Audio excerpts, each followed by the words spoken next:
You can now find all of C-SPAN's nonfiction-focused podcasts in one place, the C-SPAN Bookshelf feed.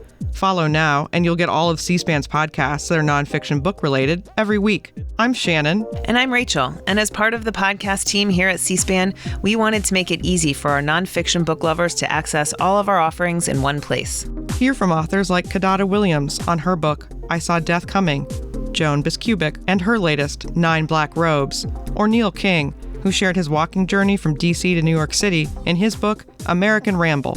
Featured programs will include Book Notes Plus, Q&A, Afterwards, and About Books. You can follow the C-SPAN Bookshelf feed wherever you get your podcasts. On About Books, we delve into the latest news about the publishing industry with interesting insider interviews with publishing industry experts. We'll also give you updates on current nonfiction authors and books, the latest book reviews, and we'll talk about the current nonfiction books featured on C-SPAN's Book TV. Well, in this edition of About Books, we'll sit down with former FBI Director James Comey to talk about his new legal thriller and why he decided to try for a second career as a novelist. But first, here's some of the latest news from the publishing world. The publishing industry had some good news in the first quarter of 2023. During that time, book sales rose over 3% compared to the same time period in 2022. The largest increases were in digital and audiobooks, which saw a 15% increase in sales. As a point of reference, nearly 800 million books were sold in the United States last year. And speaking of audiobooks, according to the latest data from the Audio Publishers Association, audiobooks revenue grew 10% in 2022 to $1.8 billion. That's the 11th straight year of double-digit growth. Additionally, a new survey found that 53% of U.S. adults say they have listened to an audiobook, and that's up from 45% in 2022. It translates to nearly 140 million Americans. 2 new books that are helping to drive sales right now are David Von Driehl's The Book of Charlie, Wisdom from the Remarkable Life of a 109-Year-Old Man, and Fox News Judge Jeanine Pirro's latest, Crimes Against America, The Left's Takeover of Our Republic. Both are on current bestseller lists, and you'll see both books featured on Book TV in the near future. And one other piece of publishing news, author Salman Rushdie, who was wounded in 2022 in an onstage knife attack, has been recognized during this year's literary awards season. The free speech group PEN America recently presented Mr. Rushdie with its Centenary Courage Award. And additionally, the British Book Awards honored the author with their Freedom to Publish Award. Here's some of what Salman Rushdie had to say in accepting the British Book Award.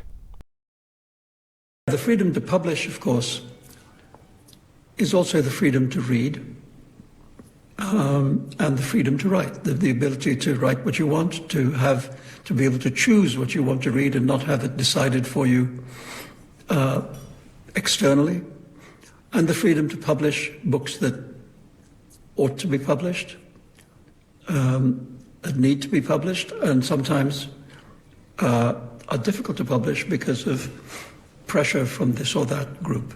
It's very important, I think, that such pressure should be resisted. And we live in a moment, I think, at which freedom of expression, freedom to publish, has not in my lifetime been under such threat in the countries of the West. Obviously, there are parts of the world where censorship has been prevalent for a long time.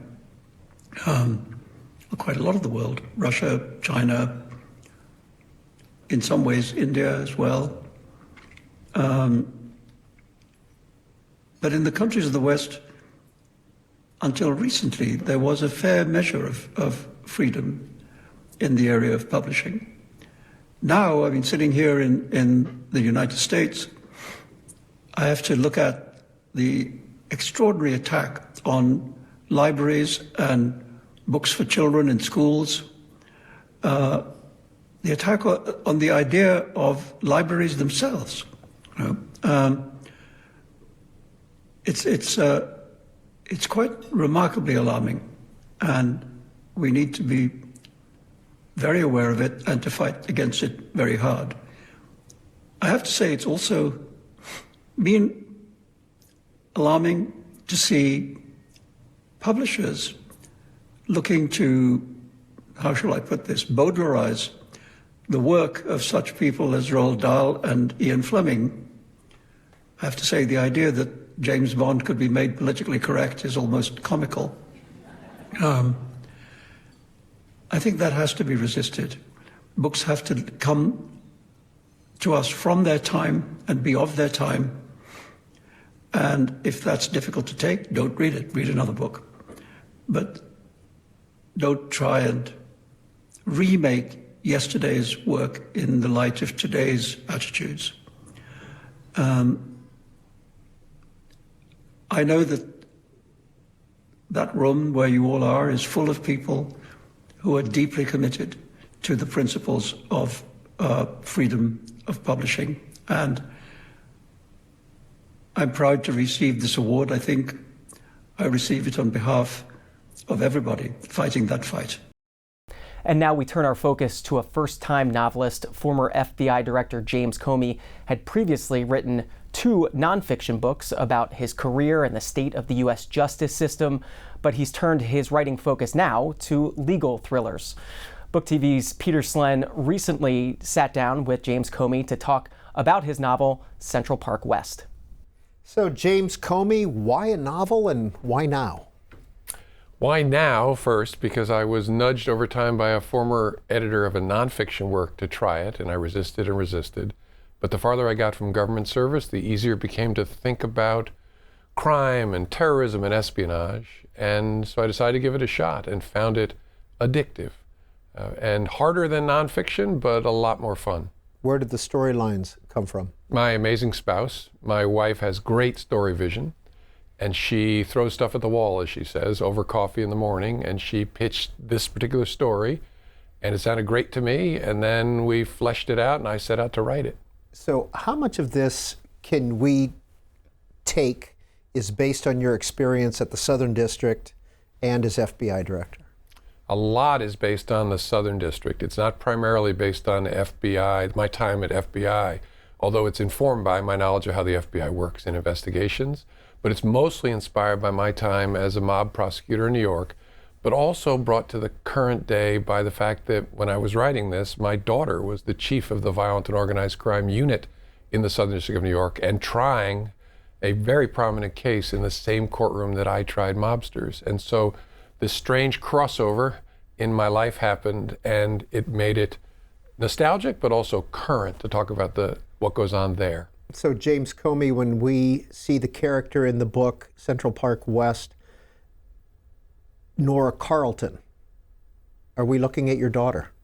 You're looking at really a combination of all 4 of my smart, strong, tall daughters, but it was inspired primarily by my oldest, who was, and still is, a federal prosecutor in Manhattan. And so it's a labor of love, really, to write fiction picturing my girls and trying to hear their voices when I write Nora. So her name is Nora Carlton. Her partner's, or ex-partner's name is Nick. Was this a throwback to the Thin Man series? It was not. And it's funny, totally accidental, but it's been pointed out to me. And I say, well, maybe on some subconscious level, but not intentionally. Nora and Nick. So that's one storyline. Another storyline is about the murder of a former New York governor who was Me Too, in the Me Too movement. Anything we should take from that, from history? No, it's all fiction, but it tried to be inspired by actual events, but not about a particular person. I was explaining to someone that not every Taylor Swift song is about her former boyfriend, so not every particular figure is reflected in history. A lot of salty language.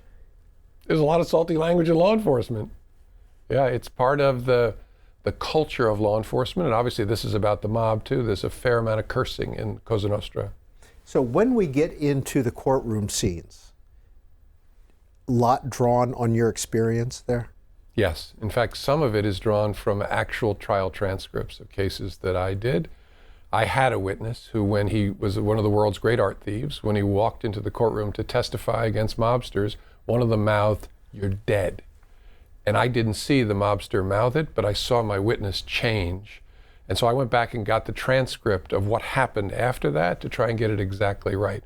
I had a defendant who was murdered in the middle of trial and found with a canary stuffed in his mouth in the trunk of a car. And so I've tried to draw on, to make this as real as possible, although it's fiction, by drawing on those sorts of things.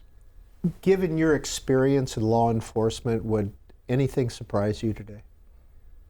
Well, a lot of the environment around the FBI in particular surprises me, but the court system and the way it operates, the rule of law, is the same as it was 30 years ago when my oldest daughter was 4 years old, as it is today when she's in her 30s and the chief of a unit in the office I worked in.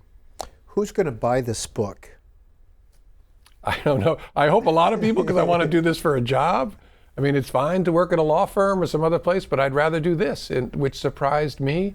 And so I hope people read it, and find it very real, taking you inside these courtrooms and these conference rooms without being teachy, in a fun way, and that it makes people want to read the next one, which I've already written and isn't finalized, but it's out for loving feedback from my family members. So they see the first draft? Oh yeah. Mrs. Comey sees the first draft? It starts with Patrice. She sees it as I'm writing it and is involved in that process, looking at a Google Doc on a regular basis, suggesting edits, giving me comments. I like to do it on a Google Doc so then I can go through the stages of denial by saying she's wrong, then stare at it and say she might be right, and then I read it a third time, she's right. I don't have to go through that pain in front of her. And then once it's ready, it goes out to the 5 kids, and then it goes out to a circle of friends who know this world and who would delight in telling me I got something wrong, and I want that kind of feedback. Now, James Comey, those of us who have been in Washington have heard for years about rivalries among federal agencies, and those kind of play a role in this book. Yeah, they're a feature of all federal law enforcement, but especially in New York, where you have the FBI and the NYPD, right? Godzilla and King Kong, and you have the Manhattan DA's office almost next door to the U.S. Attorney's office, talented people competing over the work. And I would try and describe it to those who didn't know New York. I said, it's like we're mortal sworn enemies unless we're living together and having a baby, because we did a lot of task force work together, but we also competed fairly aggressively for the work. And it's at times dysfunctional, but it's also a source of creativity and energy that's really remarkable when you're in the middle of it. Given your experience as a prosecutor, as an FBI director, would you make a good defense attorney today? I don't know. I was a defense attorney briefly. I found it difficult work. Thank God good people do it, because the system doesn't work. But I struggled with it a bit, so I'm not sure. I'd probably be better today because I've seen more of the flaws in the criminal justice system just through sheer repetition. But it's hard work. I never had the terrifying experience of representing someone that I knew to be innocent. Instead, I was providing legal advice to people to try and get them the best result. It's still very hard. Kyra and Tony Burke, who are they in the book?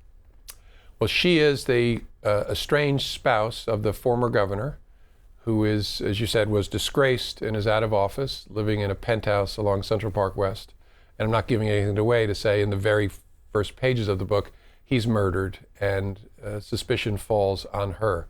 A case that my protagonist, Nora Carlton, is not paying attention to, because that's a local murder case that the DA is handling. She's got a mob case going where she's finally going to put away a really elusive mobster.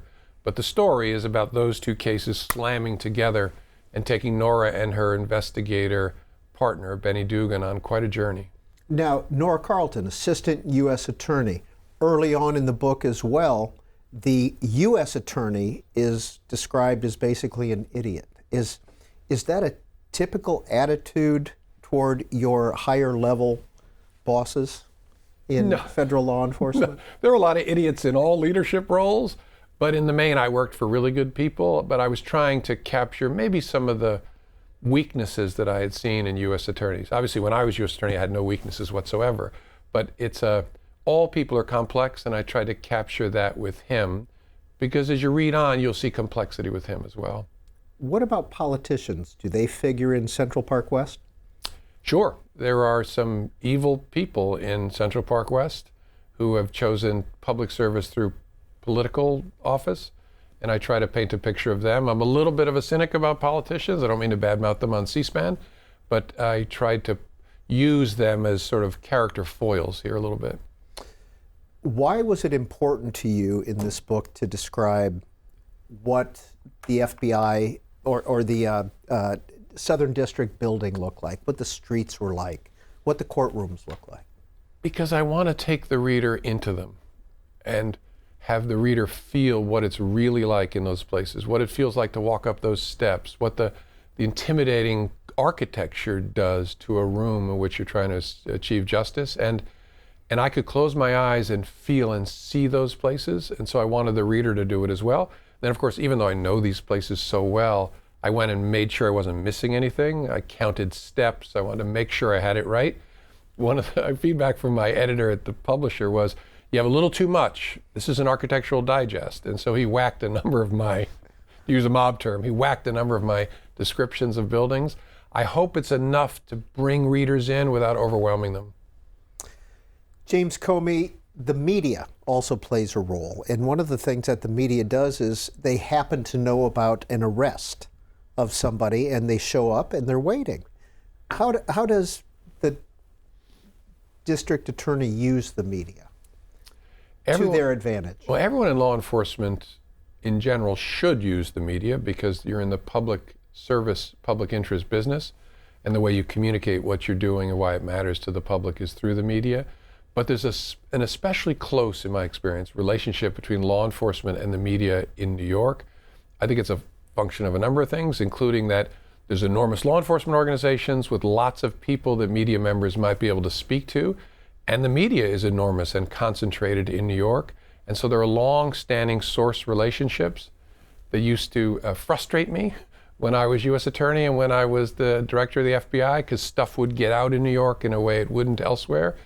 And oftentimes when you're trying to do an arrest and not have a circus, word still gets out. I remember when we indicted Martha Stewart when I was U.S. Attorney, I was very keen not to have any pictures of Martha Stewart in custody with handcuffs on, because the case was important, it had to be brought, but she wasn't the criminal of the century, and I worried that that would send a confusing message. And it took a lot of work to make sure that no camera person was given a tip as to where to be to see Martha Stewart in handcuffs, and you have never seen that photo. So that's a rare success in trying to push apart that symbiotic relationship in New York between media and law enforcement. Who has the advantage in a courtroom? Is it the prosecutor? Is it the defense attorney? Or what are the advantages on each side? The prosecutor starts with an advantage because she represents the sovereign. She's able to stand up and say, I'm Nora Carlton for the United States. And so jurors sitting there see the United States of America, a country they love and they're part of, embodied in this person. That's a tremendous advantage. But we have built our system to counterbalance that with the burden of proof. The prosecution has to get to, beyond a reasonable doubt, all 12 unanimously, which is a very high burden. It's one of the things I try and show in the book. That's why truth and justice can be different. You may know something in your heart of hearts, but if you can't prove it to 12 unanimously, beyond a reasonable doubt, you will not have justice in that sense. And so there's a balance, and I guess it depends upon the particular courtroom and the particular people. Often the quality of justice varies in direct proportion to the quality of your lawyer if you're a defendant. But on balance, we've done a good job of trying to counteract the innate advantage that the sovereign has in courtrooms. Does a defendant have enough advantages in your view? Yes. Not enough to be perfect. Our system is flawed because we humans are flawed. Innocent people get convicted in our criminal justice system at all levels, and that's a tragedy. That's why we should never fall in love with our system. But I think it's the best that there is, and we have shrouded the defendant in presumptions and protections that are designed to let the guilty go free so that we don't pay the cost of the innocent suffering. And I think we do a reasonably good job of that. Again, race is an important factor in courtrooms, power, privilege of all kinds doesn't stop at courtroom doors, but in the main, we have a very fair criminal justice system. Director Comey, I don't know if you did this on purpose, but in Central Park West, I took away from that, hey, the mob, the mafia, is still active, even though we don't hear about it like we used to. Yes, that's true. They're less prominent in two respects. They're less powerful than they were, say, 20, 25 years ago, when they lost their major source of money and power, which was their control over labor unions. And so they're out there, and they're actually losing power in gambling as gambling becomes more regulated and run by the state. But they have power in drug trafficking and extortion and all kinds of ways. But they've gotten smarter and realized that if you stand in front of your social club in a $5,000 Armani suit, the FBI is going to put your picture at the top of a bulletin board, and that's going to be a real problem for you. And so nobody wants to be named the boss because that brings attention. And so it's almost a callback to the original founders of the families, right? The founder of the Gambino crime family, Carlo Gambino, died a free man for a few reasons. He lived a very low-key lifestyle, and he only talked about family business outdoors and when whispering to two people. That's a hard case to make. And so the mob got away from that, and I think a lot of ways they've returned to that, let's bleed below the radar. It's not about ego. James Comey, by the end of Central Park West, did you like Matthew Parker? Yes. Personally? Yeah. Matty Parker is a defense lawyer in the case who's based on one of my closest friends, David Kelly, who followed me as the U.S. attorney in New York. And I tried to capture Dave's loving curmudgeonliness and some of his mannerisms. He's trying to do the right thing. He's a very talented lawyer in a difficult situation. And I have a running inner monologue that tries to capture my friend Dave.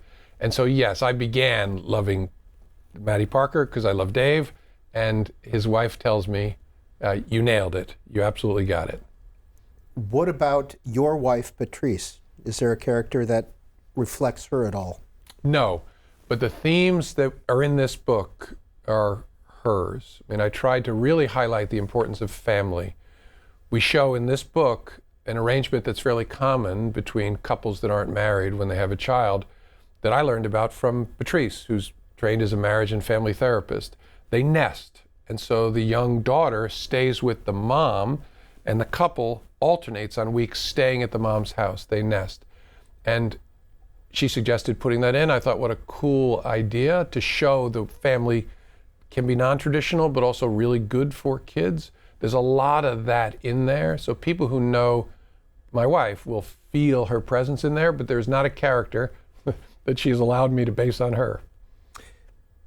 Are you, and have you been a thriller reader over the years? No.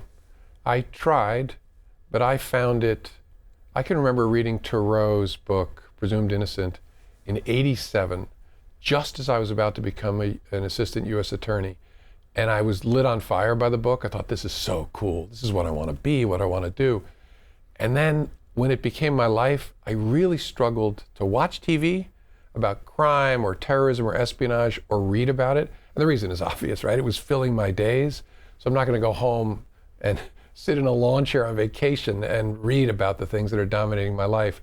And so that's what I meant by, it wasn't until I got fired and then time went by. I did nonfiction after I was fired, and then it became easier to think about the work the farther I got from it and easier to write about it. And I think that makes sense. I didn't see it at the time, but I was a nonfiction person, C-SPAN kind of person, loyal viewer, and then I've started to drift into a place where I've realized that I can tell pretty cool stories and show people places in the fiction world in ways that I'm freer in that format than doing it in the nonfiction way. So did the sequel get written right away, right after this one was finished? Yes. I mean, my wife has such great story vision that she's already trying to talk to me about book 3, and I keep telling her, no, keep that in your head. I'm trying to talk about 1, trying to publish 2, and then we'll get to 3. So yes, immediately, Patrice's job, my job is to write, her job is to start thinking about, so what might the next story be? Do you have another job besides being an author these days? I do. Well, being a grandfather is the most important job I do, drawing chalk in weekday afternoons that I wouldn't have been doing if I was in the government. But no, I hope this works because this is what I'd like to do for a living. What time do you write? How do you write? Do you keep things online, or do you have a computer disconnected to the internet? I write on a laptop, so I'm I often start in a Word doc, but I quickly make it a Google Doc so that Patrice can feed suggestions and comments as I'm working. And so typically, the rhythm is she's reading what I wrote the afternoon of the night before in the morning, and then I go probably late morning after I'm doing chores and stuff and sit someplace by myself. And the cool thing about fiction is I don't need any sources around me. I don't need memos and transcripts. I need my head, my fingers, and the laptop. So I like to sit outside if I can, and I start by going through comments that she's made about what I did yesterday, and then I adjust those comments, adopt them, sometimes resist them, but then talk about them, and then push on and start writing the next part of this. And then that process just repeats until I have a good draft of the whole book. Is there a James Comey figure in this book? No. Originally, I thought there should be, that the protagonist would kind of be a young me, and it was so great to switch to that person being inspired by my daughter, because I don't know about other authors, but it's more fun not to write about me. It's more fun to write through her eyes and see the world that I know through her eyes. Much easier and more enjoyable for me. James Comey, could you have come up with the plot lines in this book without your wife? In your imagination, could you have done this? I suppose so. It would not be nearly as good. I mean, she has an ability because she's read so much fiction, and she has so many likes and dislikes about the way in which authors show a story and hide a thing or show a thing, that I could come up with a story, but I don't think it would be shown in the same way. She's convinced me that the way it works best for her as a reader is the author decides what to show, has the whole story behind a curtain, and shows pieces of it, so that when you get to the end and you see the reveal, you say to yourself, that was fair. I missed it, but that was fair. They showed me the things if I'd noticed them, I would have picked it up, instead of something, a deus ex machina landing from the sky, or some false trail that's a manipulation. And so I don't think I could have done anything near that well without my partner. Is Nora Carlton going to be the sequel protagonist? Yes. At the end of the book, you see where Nora's going next. And before I became FBI director, I was 3 years the general counsel of the world's largest hedge fund in the New York metropolitan area. And so I think there's a whale of a story to be told, a crime story, fictional, in that world, because it's a really fascinating world, and also to show readers a little bit about what it's like in a fictionalized sense. So Nora's going to go there, and I don't want to say more about it because it's pretty exciting. And then I'm not going to say a word about the third book because my publisher said we don't want people to know what happens to the characters after the second book. Final question. Are crimes committed 100% of the time for love and money? Not 100% of the time. A lot of the time it is addiction that drives crime, a lot, especially violent crime and street crime. A lot of times it's about ego. I need to be seen. I need to be the best. I need to be recognized.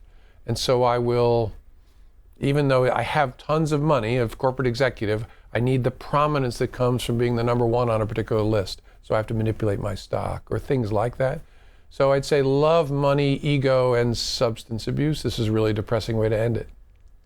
James Comey, author of Central Park West, a crime novel. We appreciate your time on Book TV. Thanks for having me. I really appreciate it. Well, thanks for joining us on About Books, a program and a podcast produced by C-SPAN's Book TV. A reminder, coming up, it's our weekly Afterwards program. This week, it's David Bernhardt, the Trump administration Interior Secretary. He'll discuss the expansion of the U.S. administrative state in recent decades. And a reminder that Book TV will continue to bring you publishing news and author programs. You can find this podcast on our C-SPAN Now app, and you can find all of our programs on our website at booktv.org.